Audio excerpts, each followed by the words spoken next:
Previously, I shared with you my first snow experience in Grindelwald first. In this video, I will be exploring Interlaken and the filming location of Crash Landing on You in Iseltwald. Good morning! So it's day 5 of my trip here in Switzerland. So for day 5, I will go to Interlaken and then visit the Harder Kulm and then take a boat to Iseltwald and then Brienz. Not in particular order because it would depend on the weather on each location. Since I was staying in Wengen, I took a train to Lauterbrunnen and from there, another train to Interlaken Ost. The view is spectacular. If you want to go on a lake cruise, you can just walk from the train station to the Interlaken ferry station. There you would be able to see the timetable. Hi, so we've arrived here at Interlaken Ost, but the boat to Brienz, to Iseltwald and Brienz will leave at 12:07. So in the meantime, I'll just walk around to see Interlaken.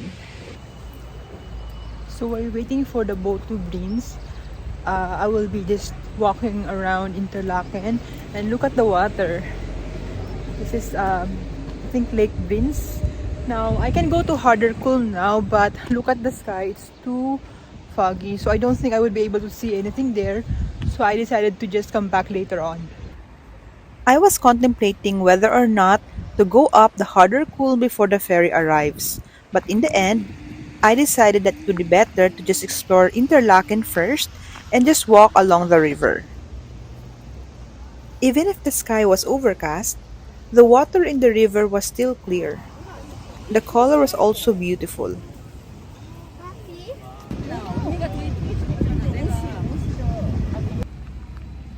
Interlaken is not as scenic as the other areas in the Jungfrau region such as Wengen, Lauterbrunnen, or Grindelwald. However, it is centrally located and the train station, which is Interlaken Ost, is one of the main stations that connects you to the other major cities such as Zurich and Lucerne. Interlaken is also known as the adventure capital of Switzerland.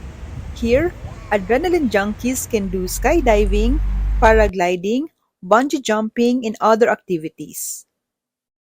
As the name suggests, it is also nestled in between lakes, Lake Thun and Lake Brienz, so this is also the starting point of lake cruises.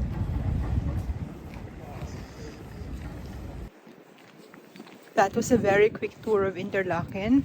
Now I'm walking back to the port to catch the boat to Iseltwald and Brienz.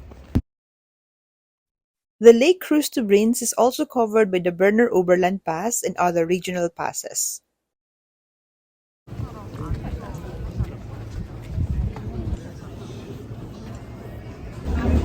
I'm on the boat now. So this is the boat. If you watched CLOY, there was a scene where she heard Captain Rini playing the piano.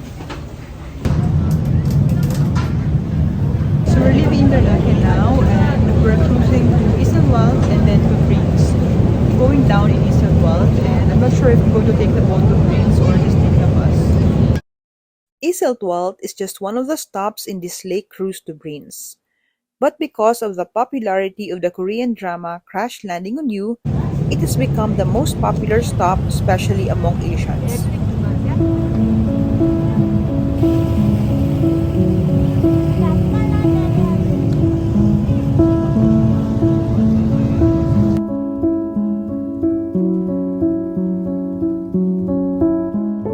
The view is so beautiful, but let's now see what's inside the ferry. So inside, there is a restaurant so you can order food and beverage. There's also a comfort room and there's an upper deck. So you can also upgrade your ticket to first class so that you will have access to the upper deck. And then there's also a restaurant here so you can eat while cruising. Let's now check the view on the other side or the front of the ferry.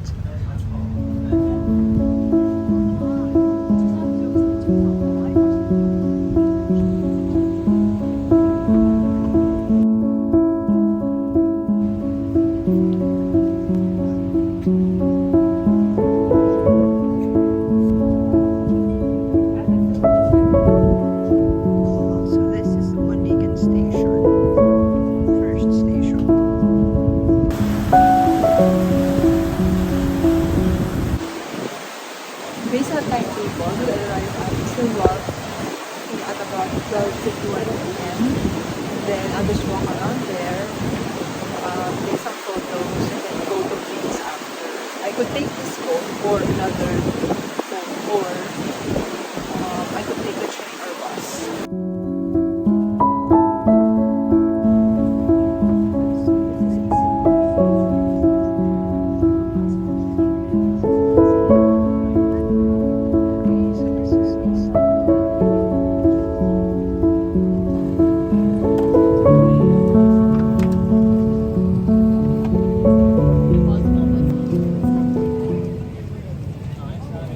Hi, so I'm now in Iseltwald. This is the place where one of the famous scenes in the K-drama Crash Landing on You was filmed. So I'm sure there will be a lot of people on that platform where Captain Ryu was playing the piano. Most of the passengers on the ferry went down in Iseltwald, and as expected, there is already a queue for photos at the platform where the piano scene of CLOY was shot.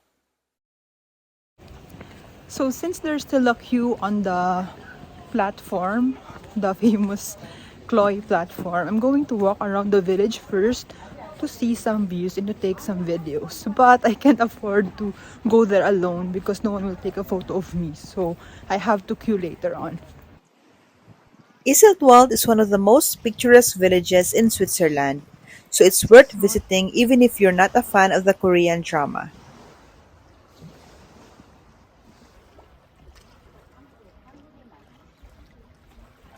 So this is a cute village. This is a small village with beautiful chalets. Hey, I wish you could see yourself. You're sitting there on my chair. I'm staring at you. You don't even notice. Should've told you straight away. You don't have to. Well, all the other tourists are over there queuing. I'm climbing up to see more, and I think I will see a better view. You know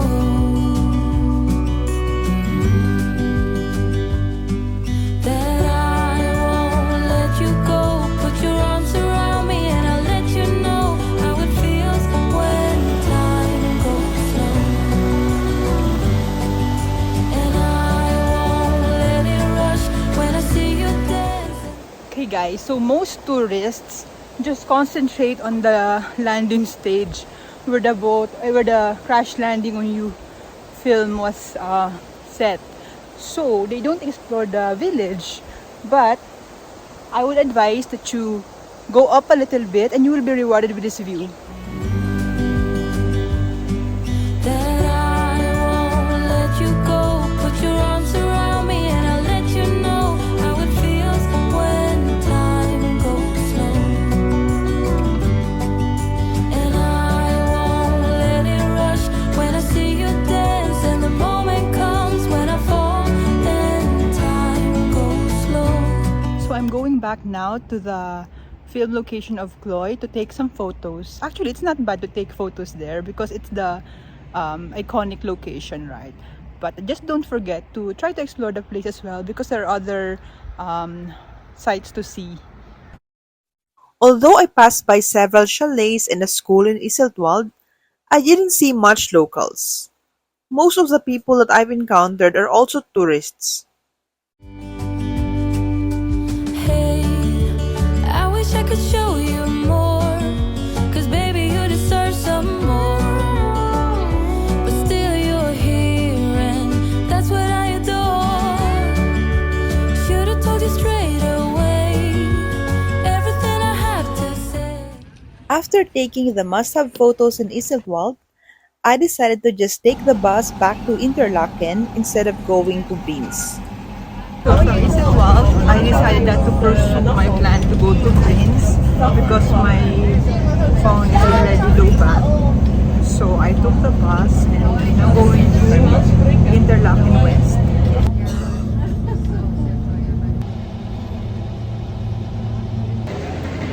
We have now arrived at Interlaken Off, so I'm going to Harder Kulm now. We've been here this morning, but today I'm going to ride the funicular to Harder Kulm.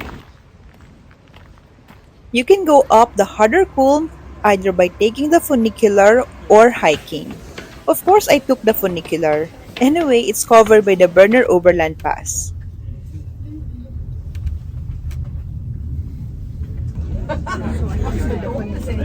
Willkommen bei der Achterbahn Top of Interlaken. Steigung von 64% auf 1322 Meter. Besuch im Restaurant mit Sonnenterrasse und Firstly, still foggy. So Interlaken is over there, but unfortunately, we can't see a lot because of the fog. On a clear day, you would be able to see Interlaken as well as Lake Brienz and Lake Thun from Harder Kulm. Interlaken, and then on the other side, that would be Lake Thun.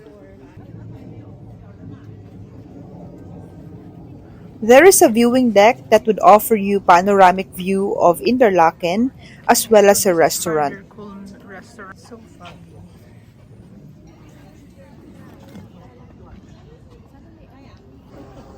Since it's too foggy, so I can see anyway, I'm going down to Interlaken Ost, and then I'll probably go back to Wengen and then explore the area as well.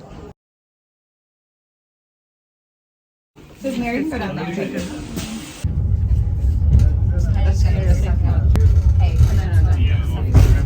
are you gonna follow him on Instagram?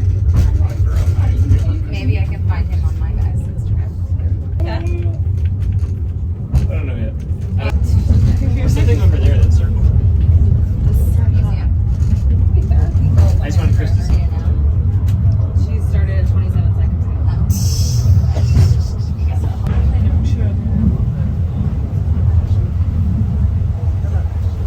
get the blue right when you come out.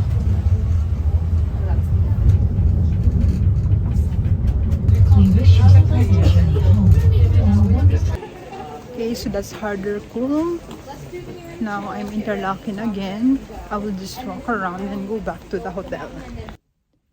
I purposely went back to the hotel earlier than usual so that I would have time to explore where I'm staying at in Wengen. And also, I need to do the laundry since it's already halfway of my trip. I also changed to a more comfortable attire since I will just be walking around. After dropping my laundry, I decided to check what I see every day from my hotel window. So I'm going to walk to the chapel.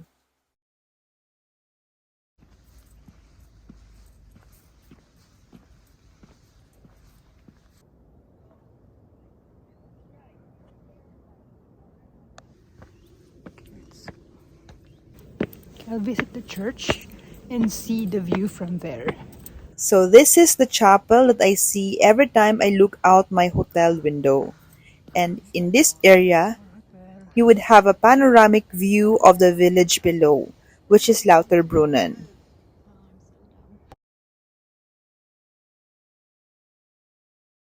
When I reached the chapel, I met three lovely ladies from Canada who offered to take my photos. Okay, so I met new friends today. Hello. Maggie, Teresa, and Lenita from Toronto. During my visit in September, the street was empty. But Wengen is a popular ski town, so it's more vibrant in winter. Thanks for watching the fourth part of my vlog. In the next episode, tune in as I go to Lauterbrunnen and Buren. Don't forget to subscribe.